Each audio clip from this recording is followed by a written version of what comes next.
সরাসরি যোগ দিচ্ছেন আমাদের সাথে সহকর্মী সাইফুর রহমান মিরন। মিরন, যান চলাচল স্বাভাবিক আছে কিনা, আজকের চিত্র কেমন দেখছেন, যাত্রীরা কি বলছে?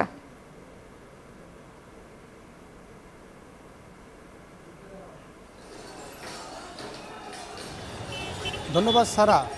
আপনি জানেন যে গতকালকে কয়েক দফায় শ্রমিকদের মধ্যে যে হামলা এবং সংঘর্ষের ঘটনা ঘটেছে, তার জেরে সন্ধ্যার পরে সবচেয়ে রণক্ষেত্রে পরিণত হয় বরিশাল কেন্দ্রীয় বাস টার্মিনাল। এবং মূলত এটি একজন যাত্রীকে হর্ন দেওয়ার যে ঘটনাটি, সেটি আসলে মুখ্য নয়, যেটা আমরা পরবর্তীতে জানতে পেরেছি এবং পুলিশও বলেছে এখানে বাস টার্মিনালে নিয়ন্ত্রণ কেন্দ্রকে অর্থাৎ আধিপত্য বিস্তারকে কেন্দ্র করে এই হামলার ঘটনা ঘটেছে। এবং পরবর্তীতে সন্ধ্যায় যে ঘটনাটি ঘটেছে সেটি আন্তজেলা বাস মালিক পক্ষের সঙ্গে মাহেন্দ্র যে শ্রমিক তাদের মধ্যে সংঘর্ষ বাধে এবং একটা পর্যায়ে এখানে যে হামলা এবং যাত্রীবাহী বাস এবং অন্যান্য যানবাহন ভাঙচুর করা হয়েছে। এক পর্যায়ে পুলিশ এবং র্যাব এবং অন্যান্য আইনশৃঙ্খলা বাহিনী এসে পরিস্থিতি নিয়ন্ত্রণ করতে কাঁদানে গ্যাস নিক্ষেপ করে এবং সেখান থেকে একজনকে আটক করেছে।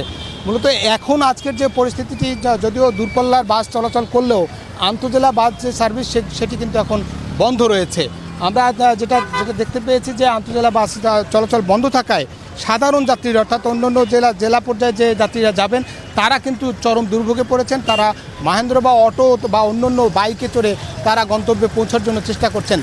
এই পরিস্থিতি নিয়ন্ত্রণে রাখার জন্য জেলা পুলিশ এবং বরিশাল মহানগর পুলিশ বলেছেন তাদের যে অভ্যন্তরীণ কোন্দল সেটি নিয়ন্ত্রণ করে পরিস্থিতি স্বাভাবিক রাখার তারা চেষ্টা করছেন। এই ছিল বরিশাল থেকে অর্থাৎ নতুন কেন্দ্রীয় বাস টার্মিনালের যে হামলা এবং সংঘর্ষের ঘটনার তার সবশেষ তথ্য। ফিরছি স্টুডিওতে সারা। মিরন, আপনাকে ধন্যবাদ।